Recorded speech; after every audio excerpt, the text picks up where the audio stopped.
All right. For those of you who got ads, sorry, and welcome back.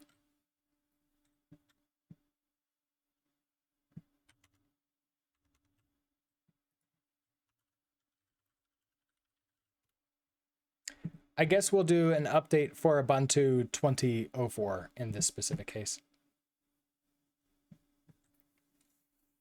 All right, let's jump into this and do this one.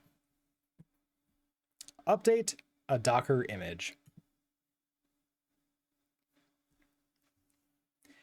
Let's say we want to make sure that we have the latest version of whatever security updates an image could possibly have.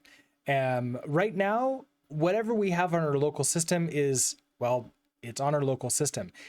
Docker doesn't automatically go up and download new versions of a repo tag combination for us. So imagine we wait a couple weeks, half a year or so.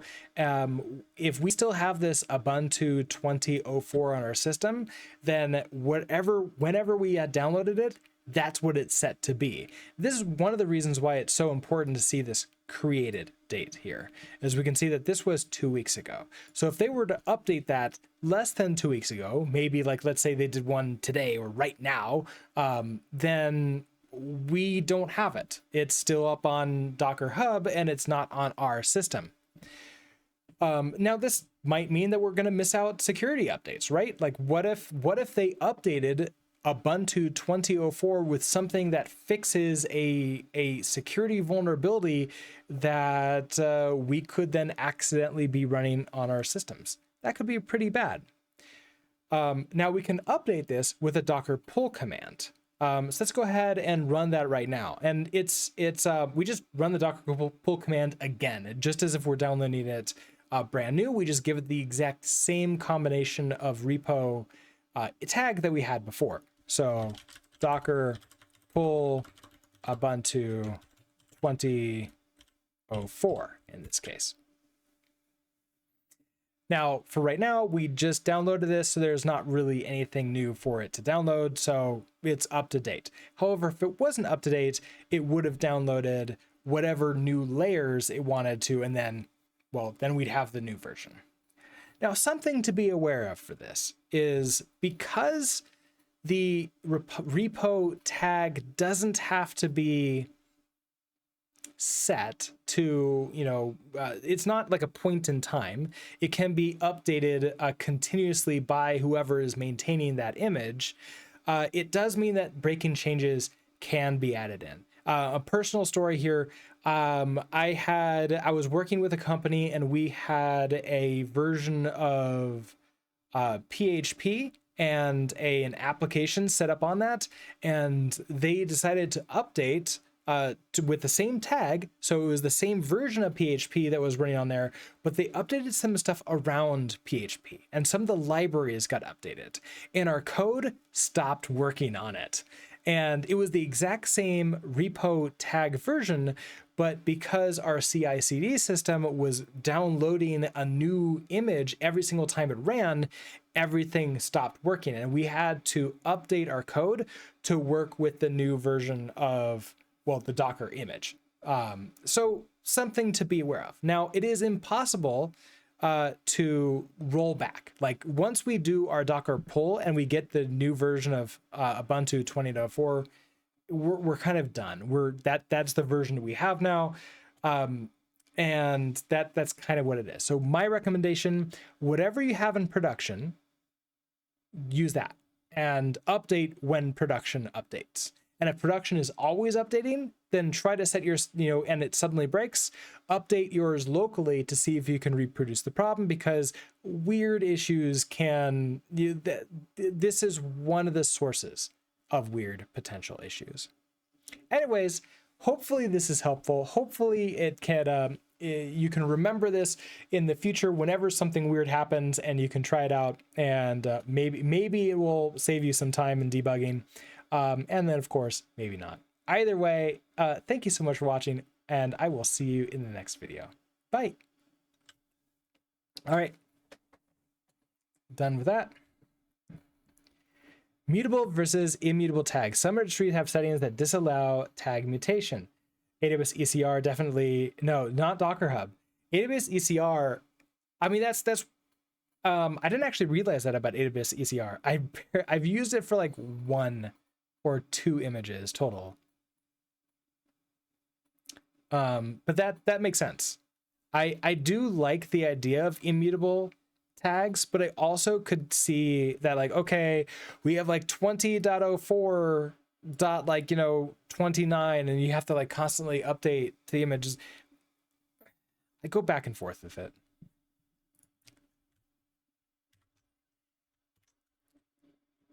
Or maybe you can have like ones that like you can have both, or maybe a setting. I don't know.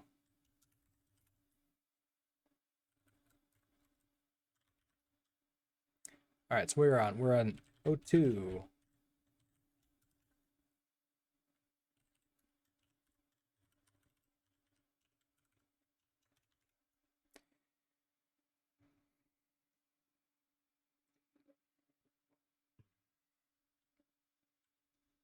List Docker. Okay, so list Docker containers.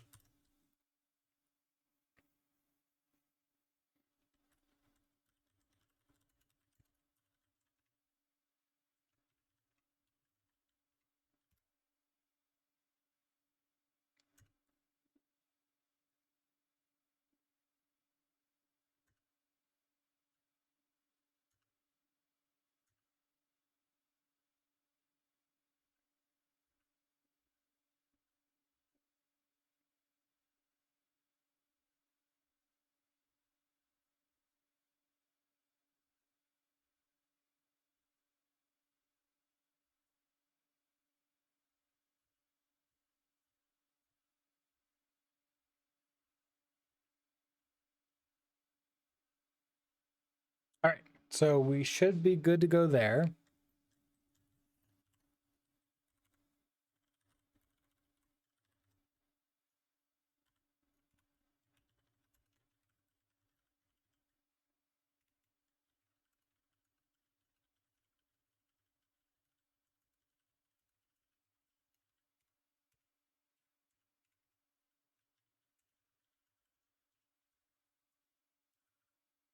For testing an absolute fresh image, mutation is nice. Exactly. That's one of the reasons why I was like, okay, it is nice to have that, right? You can keep pushing to image latest, but then turn off mutation once it's stable or ready to ship to production.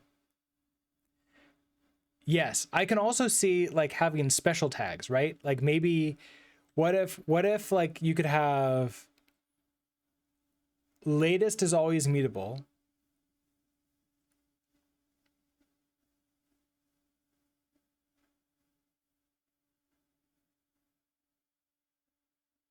What if you didn't have a tag system? Or what if the tag system wasn't the same thing? Like if you just push, it generates a random, or I guess a hash for that push. And then you can choose to tag it with like a release name.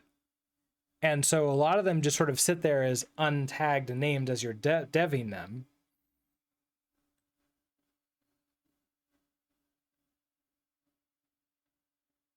You don't think that's possible in ECR? The mutation is a per repo setting. Okay. I mean, either way, whatever change would have to be a major update to how Docker works. I was thinking of like how to do it locally, right? Like I think it would have to be like a rewrite of Docker to really get this going, which obviously is not going to happen. Like maybe we'll see this in like other systems like Podman, but not in Docker. There's too much history to it now.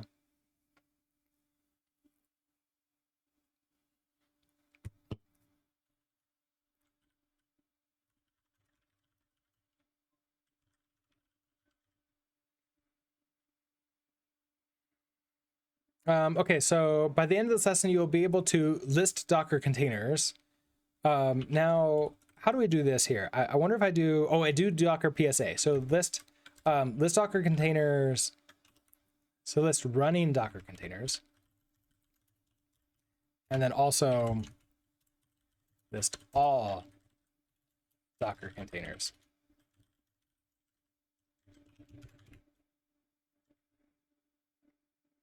Even Podman just conformed to the standard because they want to be adopted. If they become incompatible with Docker, nobody's going to use it, which is true. It's an unfortunate thing, isn't it, with our industry?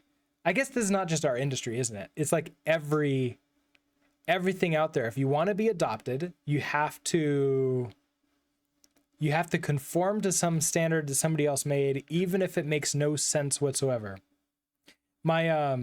My favorite example of this is part of the JavaScript, like when that was being created. And Microsoft knew that they had to have something, they had to have JavaScript on their browser, but this is before it was open. This is before JavaScript was open source / standardized. And so Netscape / Sun Netscape owned it, with like Sun helping them out and like being part of that. And Microsoft reverse engineered JavaScript perfectly to make sure that it was like exactly the same, down to every bug. Like they found every bug, every problem with JavaScript, and they recreated it in JScript. Which I think is like the most, to me, that's just hilarious that like they reverse engineered, they figured out where all the problems were. And of course, because they had to be compatible with it, they couldn't actually fix anything. So they were forced to recreate all the problems. Which, talk about like using your engineering capabilities to do some interesting things. And Podman's kind of in the same position now, right? Like they just want to be an alternate that just does exactly the same thing. I was thinking about that with Git, right? Because we've been remaking the Git client in Rust. And there's some things about how like Git stores stuff behind the scenes, which is okay, but kind of sucks too. Like pack files suck, and like pack indexes. And it's like, okay, yeah, it's fast, but I bet there's significantly better ways of doing it now. And we like, if you have your API be able to recreate it on the fly, you can just store all that stuff in like a SQLite database or something like that. And it'll be significantly faster, or maybe not faster, but significantly easier to reason about and work with as a developer, and be backwards compatible.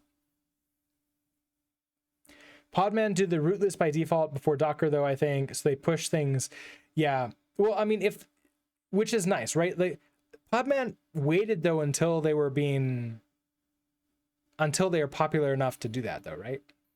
I haven't used Podman, so I remember for a while it was like only usable on Linux systems. But I think now there's a client that works on Mac. Does it work on Windows yet? I haven't really paid attention to it. And I have it on my list for us to take a look at it. All right, let's go through this. Containers are the running instances of Docker images. Each time we use the docker run command, we are creating a container, and each container will hold its own state independent of other containers, even if they have been created by the same image. Let's show this in action by creating two containers from the same image. So we do docker run -it ubuntu. I then cat hello world. I put in hello world. Cat hello.txt. Okay. Exit. I then run it again, and then no such file directory. Let's list out the containers that are on our system using the docker ps command. We'll have to use the A flag since the container shut down when we exited out of them. So there we go. See those? We have two different containers. One of them has the hello.txt file and one does not. Since they are both spun up from the same image, the only thing different about them is that file. And this file will remain on Funny Ramanujan until we delete either the file or the container.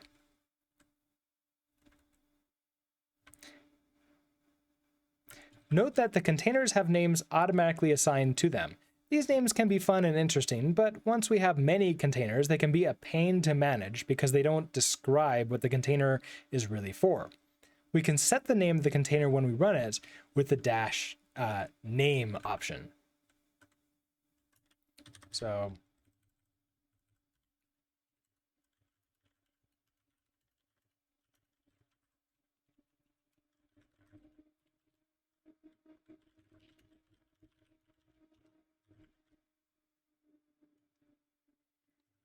as we've seen, the dash A option will show us all the containers, regardless of their status. By default, the docker ps command will only show the running containers. Right now, we don't have any, so no containers would display. Okay, excellent.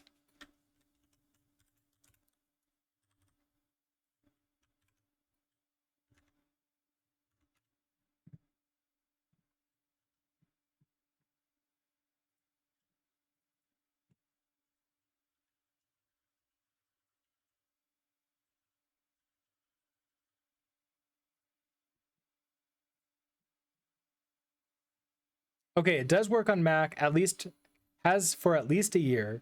For Windows, they also had Podman Desktop in development the last time I checked. Okay, in development? Is it like working, or is it still like in development?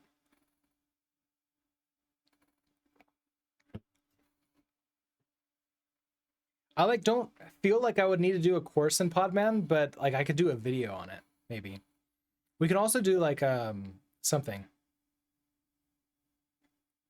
As I mentioned, it is in my backlog to do something with Podman.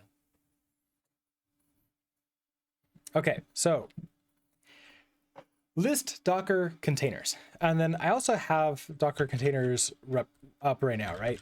So Docker ps-a. Yeah, so we have these two that we created previously. So that's something to be aware of.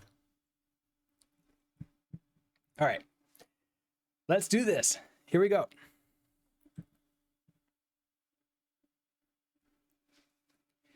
We've created and we've deleted some Docker images, but let's now talk about Docker containers and specifically how we can list out which containers we have.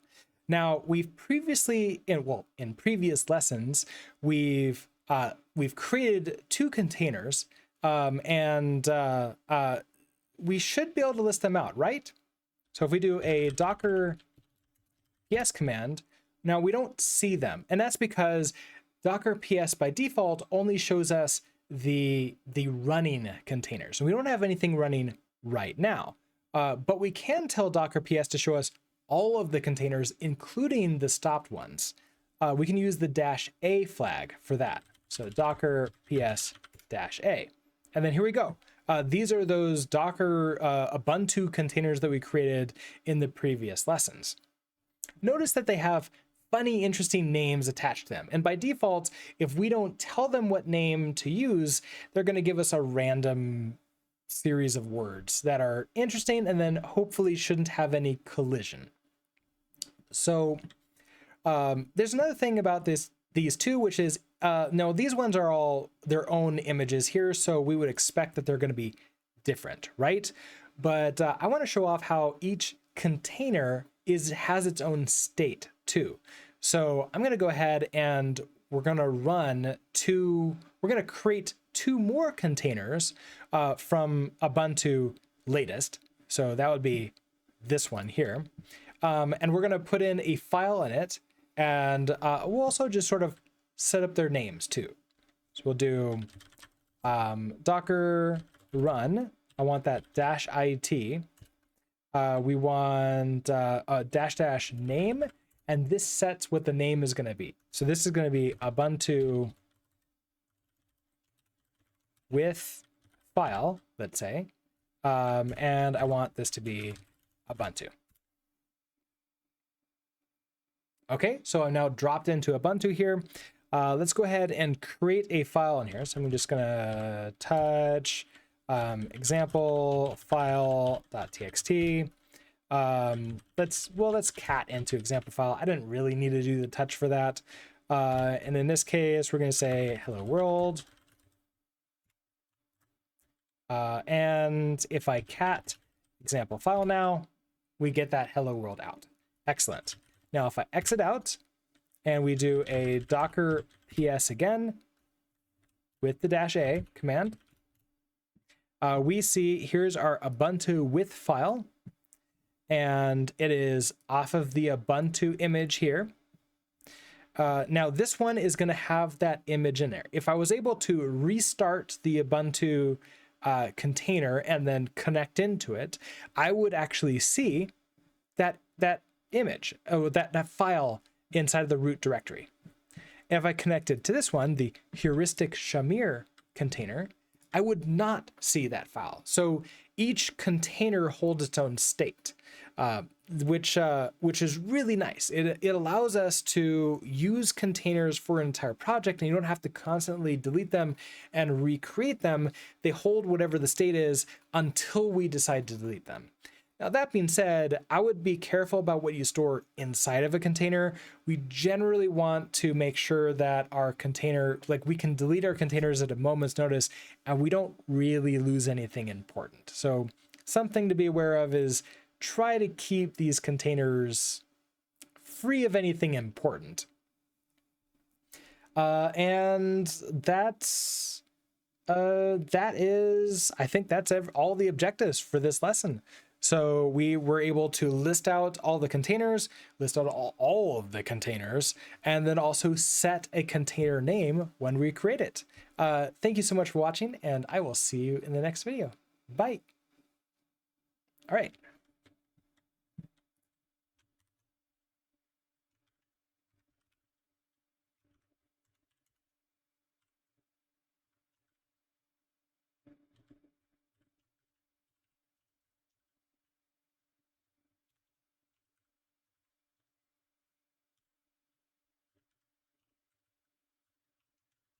All right, delete a Docker container is next.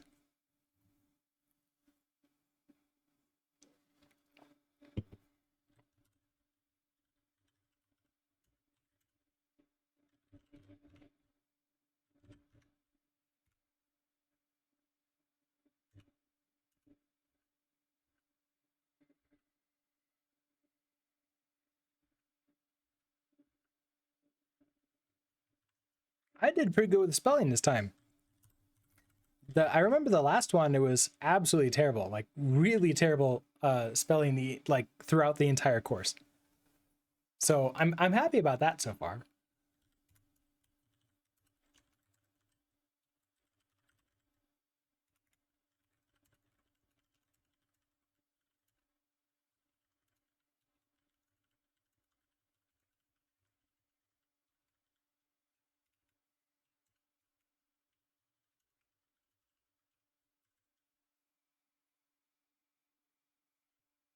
How did you get the hybrid line numbers working in Helix? I thought they supported absolute or relative, not hybrid. This is relative. How am I, oh, you're right. I forgot that I even had that feature. What did I do? Here's my config.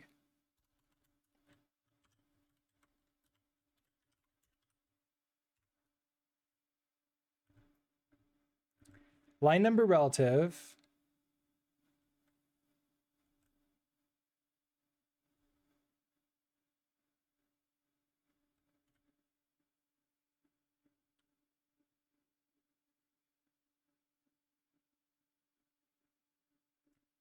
How did I get that working?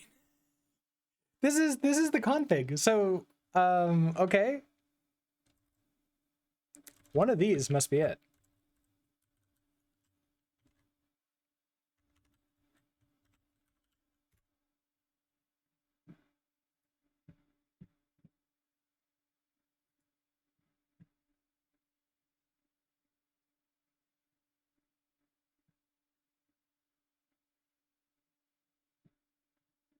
Okay, line number display absolute simply shows each line's number, while relative shows the distance from the current line. When unfocused or in insert mode, relative will still show absolute line numbers. So all you have to do is put in relative. That's it.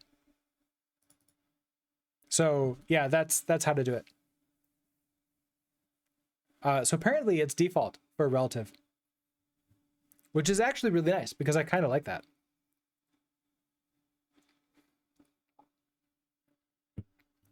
Yeah, so relative does what hybrid does in Vim.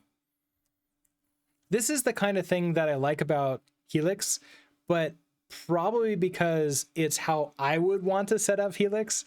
If I didn't want to set up that way, it would probably drive me absolutely insane.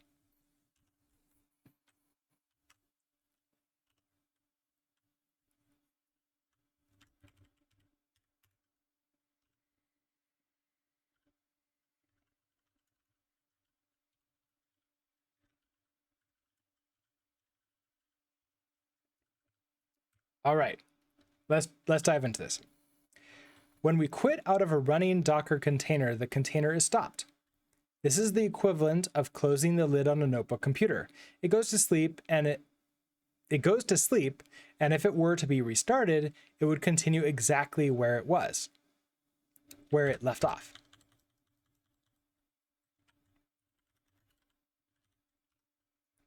While this is useful for continuing to work where we left off, how about continuing to work?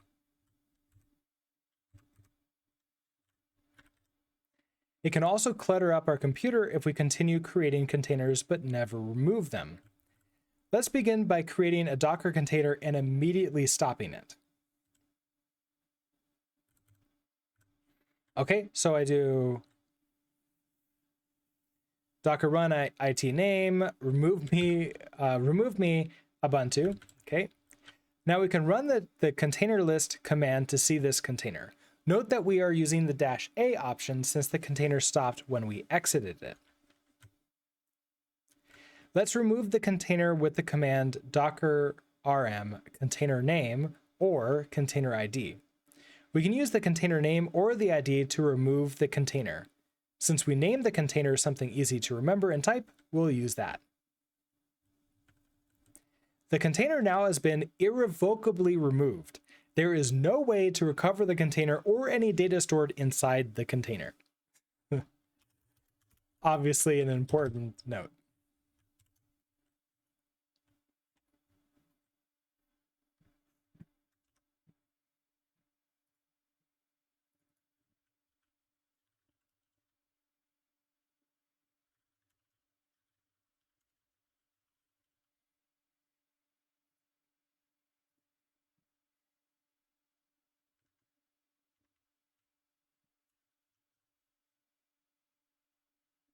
All right, next up, deleting a Docker container. Recording time, or at least a place where I'm going to cut out the recording.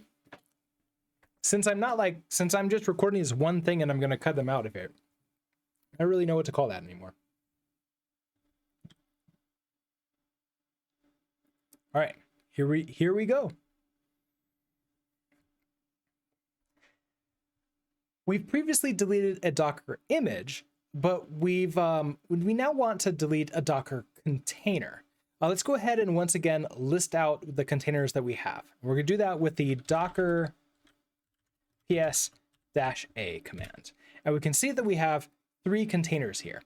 I have that Ubuntu with file container, we have elated2, and heuristic Shamir. And they're all based upon Ubuntu or the Ubuntu 20.4 tag. Let's go ahead and just delete all of these containers because I don't need them around, and I can't delete an image until I potentially delete the containers. So we're going to go ahead and do a rm, a docker rm. Now the rm is for the container itself. The RMI, if we remember, is for deleting a Docker image. And we cannot delete an image unless there are no containers running from that image. So if I, for example, I wanted to delete the Ubuntu image, I can't until these two images are also deleted too. So let's go ahead and delete all three of these. So docker rm, and let's delete heuristic Shamir. So I'm going to copy that name, paste it in here. Now, sometimes it does take a little bit of time for this to delete, depending upon the size and the complexity of the container. This one's pretty simple, so it completes right away. And it gives me back the name of what it deleted. Okay, we can also delete based upon the ID, and I can delete both of them at the same time. So I can do docker rm, put in the ID here. I can even put in like this Ubuntu with file. It doesn't really matter. I can mix and match however I want. And there we go. Both of those are now deleted. If I do our docker ps-a command, we are cleaned up. We have no more containers. And we are good to go. So hopefully this has been helpful. Thank you so much for watching, and I'll see you in the next video. Bye. Your camera video gets a gray, grainy look sometimes when you bring your hands up in frame. Oh. Oh, yeah.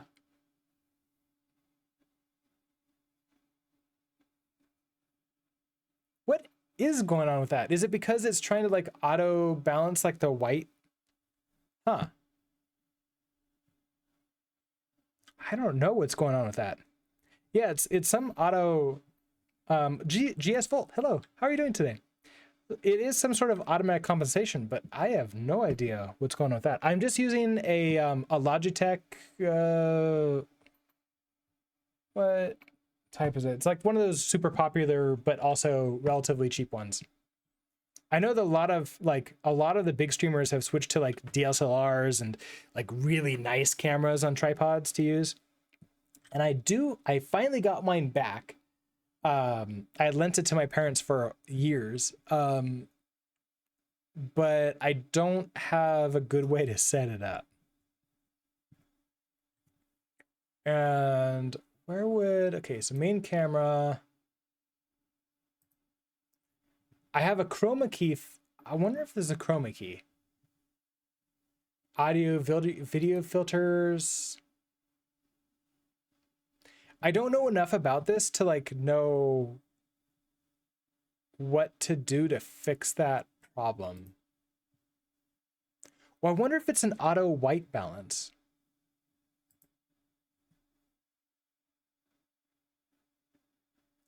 Can I like give it a white?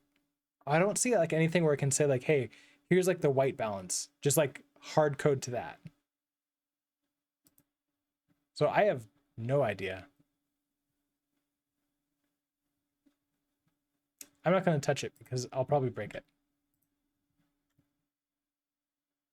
Do I have a light on the chroma key so the color is even?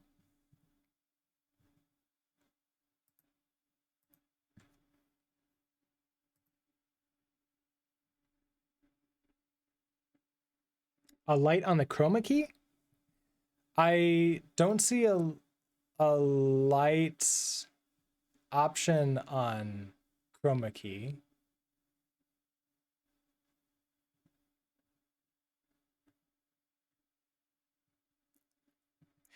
You'd say, don't worry about it. Your content quality shines over any grainy. Yeah. Eventually, like someday. Oh, I mean, you mean like an actual light, like on the green screen behind me. I have two lights over there. So like here, if I turn on Zilby cam, cat cam, you can kind of see them. So like there's like the big light on the top left, and then the other light on the right. So I point them like away from me so they're not purely directly in my eyes. And then hopefully it feels like it's relatively even light back here, but like yeah. From a continuous improvement standpoint, sure, debug it further and spend time on it. Yeah, eventually I do want to like get better at that kind of stuff, but I don't know. It's not, as you sort of like mentioned it, the content I'm more focused on right now. And I'm also like, this is one of the reasons why I'm not charging like hundreds of dollars for the courses yet. Like there's this idea in business of like what got us here won't take us there, which I forget who initially said it, but it's hugely important. I really like that. So I'm still in the what got us there. Like I'm still in like the basic math stuff. As I grow, I have to update my quality to like continue to grow, if that makes sense.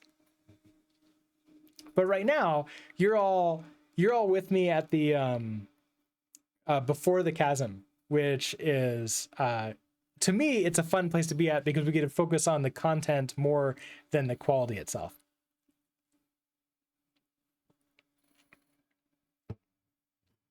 Someday I'll probably hire like an audio video specialist to come in and just set up things for me. But I'll need money for that.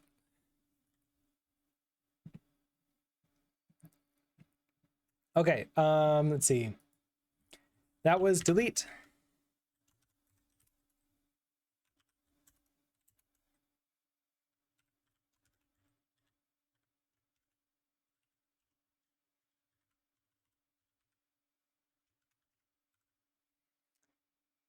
Run a Docker container in daemon mode.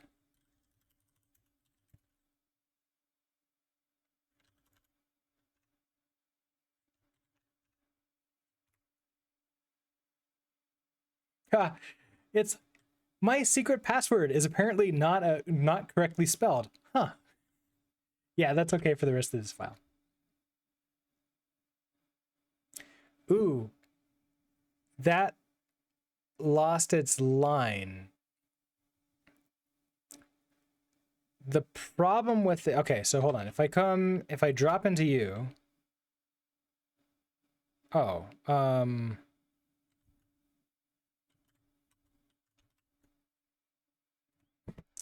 I can do shell escape like that. Okay, so hold on. So can I like helix this? Oh, I can. Okay, so what is this? This is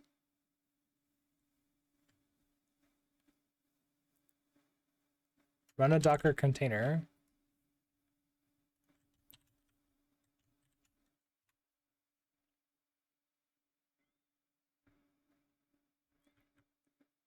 Where was that? Oh, that was here. The Postgres password, somewhere one of these things. Right here.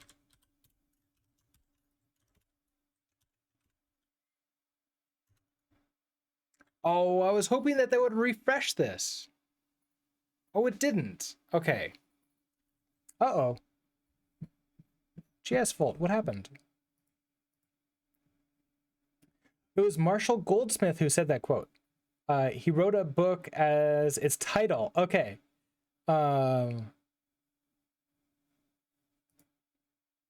MarshallGoldsmith.com. Sorry about hitting you with that that URL, but that sounds familiar. But yeah, I've never read the book, but one of my coworkers let me know about this, and it just makes so much sense. So I like that out. Don't worry about it. I'm gonna add that into Nightbot. Do spam protection options. I have so many links that I have to whitelist them one at a time.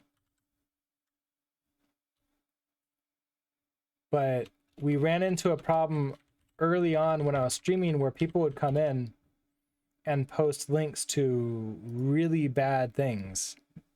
And so I had to turn it off, which really sucks.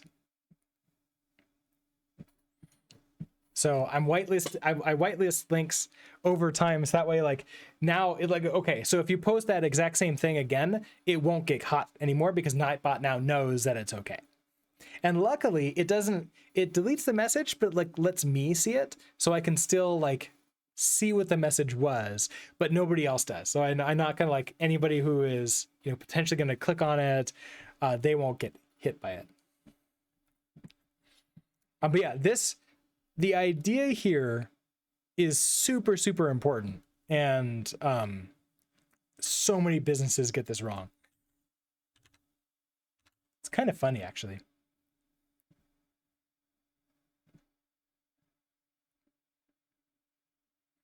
You don't self-promote, but links of universal value you do share from time to time. Totally understand. The self-promotion like wouldn't be that like, it's annoying, but not that big of a problem. The ones that go to not safe for life things, or definitely not safe for work things, are, or like just straight up spams that are trying to like get you to get like a viewer to maybe like, you know, lose money or something else. Those are much worse. Okay, so I was upset about this, but okay, we're gonna, are you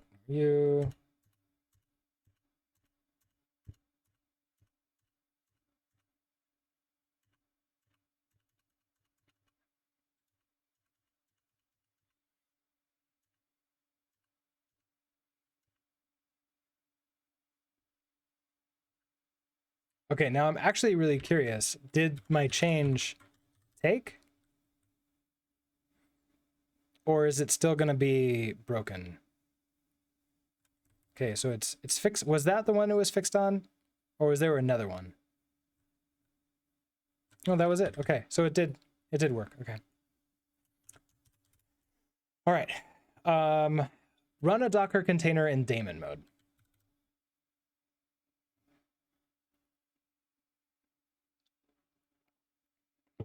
Are those backticks supposed to be SU or SH? Which ones? Down here? Oh, these ones? Like SH? I think that they're SH for shell. SU is switch user, and this is me telling the markdown renderer how to colorize the contents of them. So shell. I guess I could also put in like bash or ZSH too. It should work. Oh, I had SU on other ones? Uh-oh. Wait. Oh, yeah. Oops. Oh, why did I have... Okay.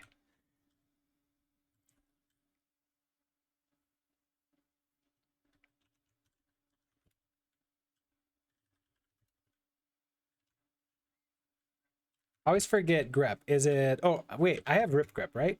I do have rip grep. Okay, so...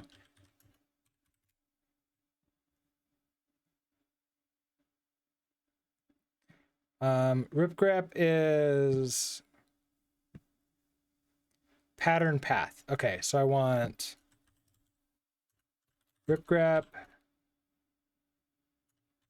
if three things SU... from everything here. Was that it? Was that the only time I did? Okay, how about SH? Okay, that was the only time I've done that one.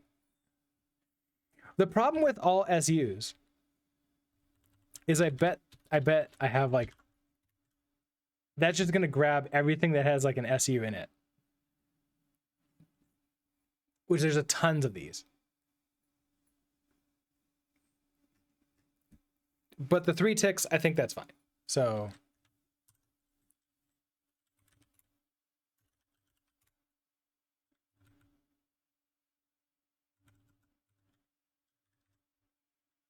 all right, we're good to read through this now.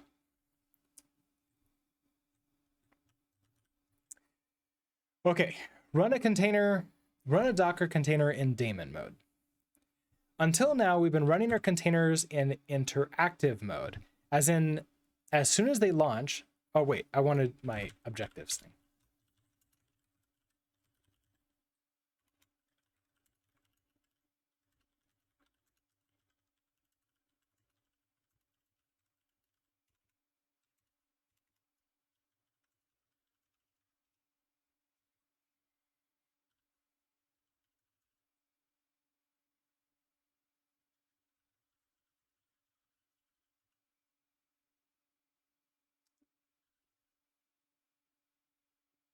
So probably like describe what daemon mode even is.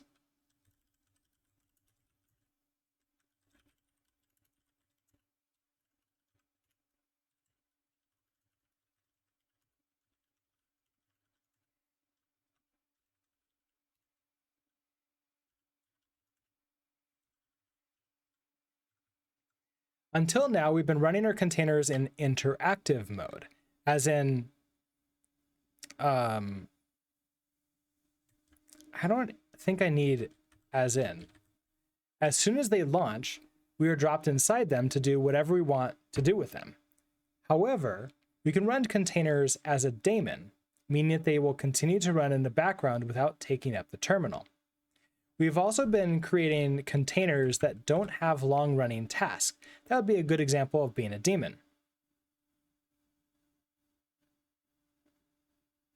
That's not true. Wait, what?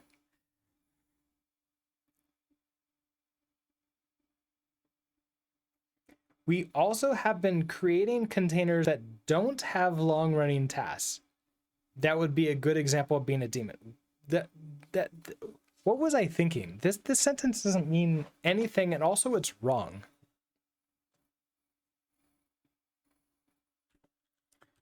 I think I need to say so far we haven't I'm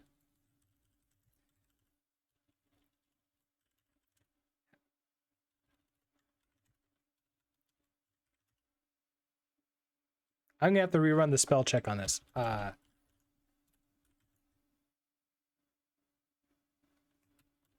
Isn't like something like that? Now I don't know. It's, well, I'll run the spell check on it.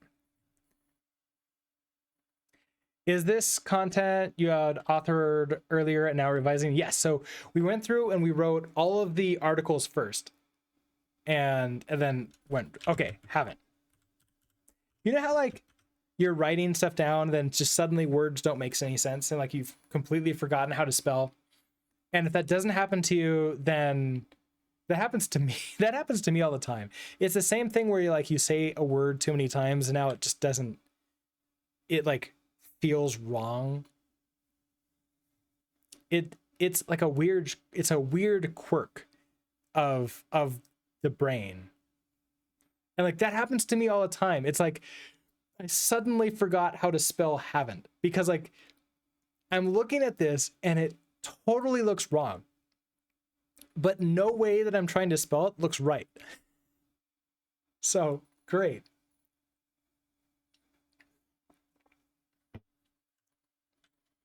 So far, we haven't been creating Docker containers that can run as a daemon in the background. Let's change this.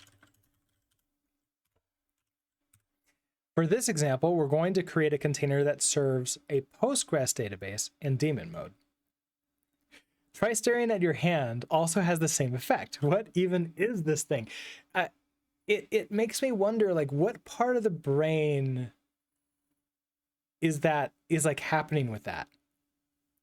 I would have to imagine that somebody has studied that. Find the image.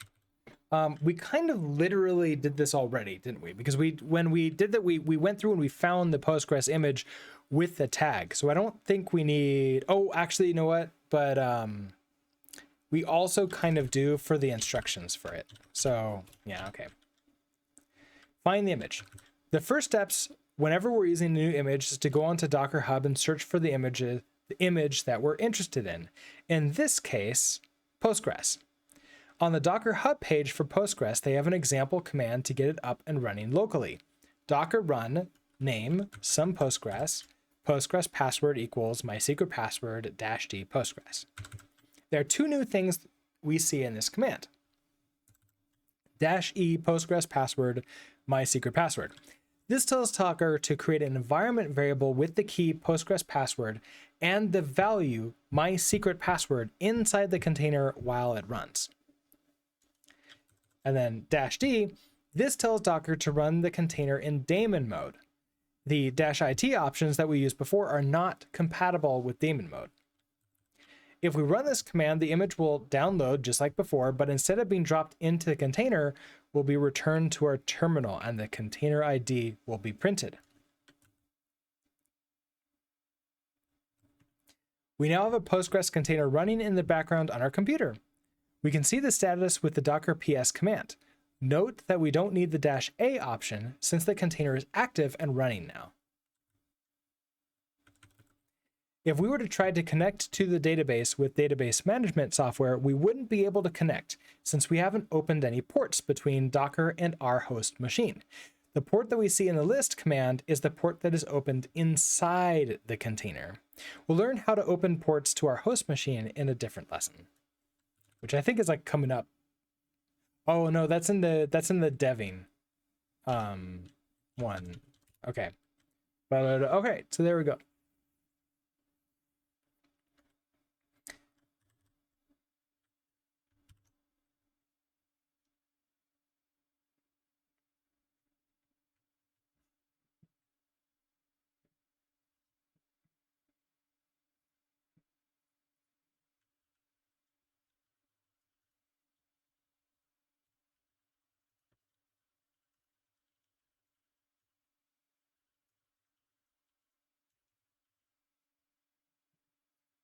All right, 5 minutes until an ad. Do you think I can get this done in 5 minutes? I might be able to. And then I want to start here, fresh terminal. Oh, we do want you.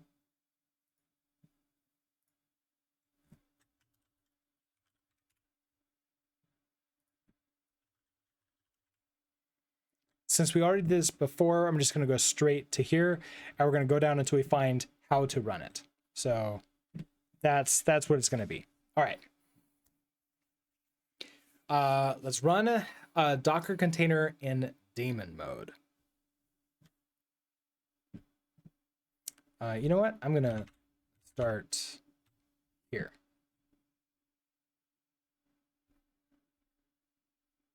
All right, here we go.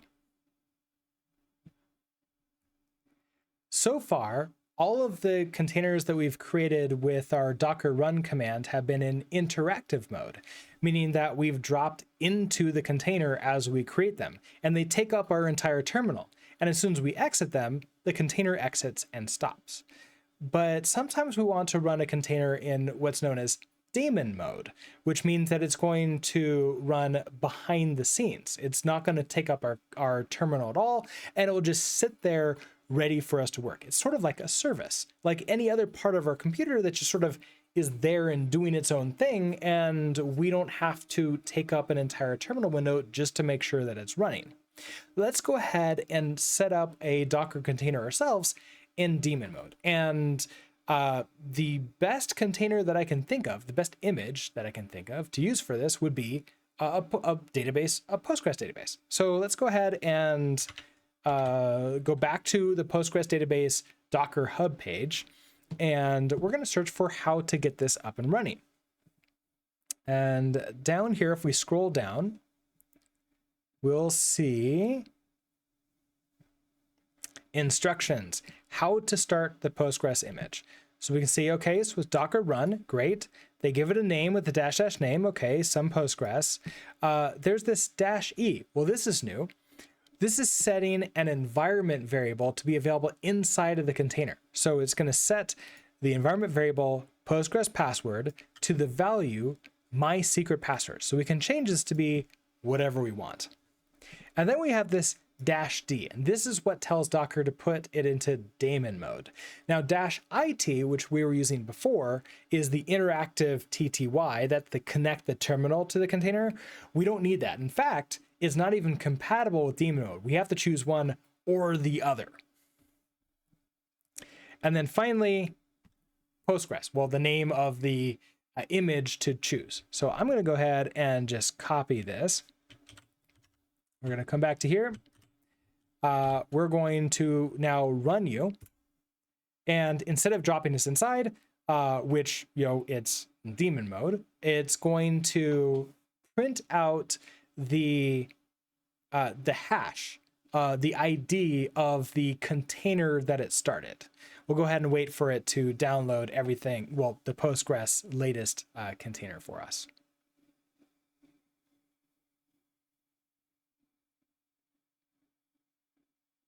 And there we go. Okay, and here it is.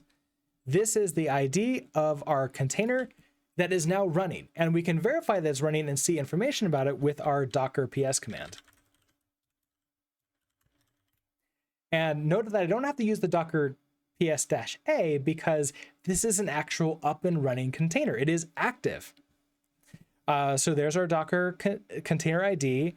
Okay, so it's Postgres. This is the command that's running inside of the Docker container. We created it 15 seconds ago. Its status is it's up and running. Ports. Now, it's kind of sort of listening on port 5432. And I mean kind of sort of because the container inside is telling us that it is listening on port 5432. But we haven't mapped port 5432 from the container to our host system. So it's impossible for us to connect to it from our own computer. We just can't do that. Now, there is a way to do that, but we'll cover that in a future lesson. And then finally, we have the name, which is that some Postgres. And that's it. We now have a container that's running in daemon mode, and it's just running there. We can now use our own shell for whatever we want to. And there it is. We're good to go. So that being said, thank you so much for watching. Hopefully this was helpful, and I'll see you in the next video. Bye. All right. How does Markdown files go from MD files to a book? You need some kind of processor render for look for MD book for that's one example. MD book is the Rust one, right? I do like the Rust Markdown book format. It's really good. I'm so much more eloquent than you. It's a lot of practice. Okay, ad break just started. It's been 2 breaks, so 2 hours since I took one. So I'm going to take a really quick break, go stretch a little bit, walk around, and I will be back in like 3 minutes or so. Pandoc is a good choice for converting Markdown to PDF. Oh yeah, there's a whole bunch of good Markdown tools out there. There's so many of them. Anyways, I will be right back. See you in a few minutes.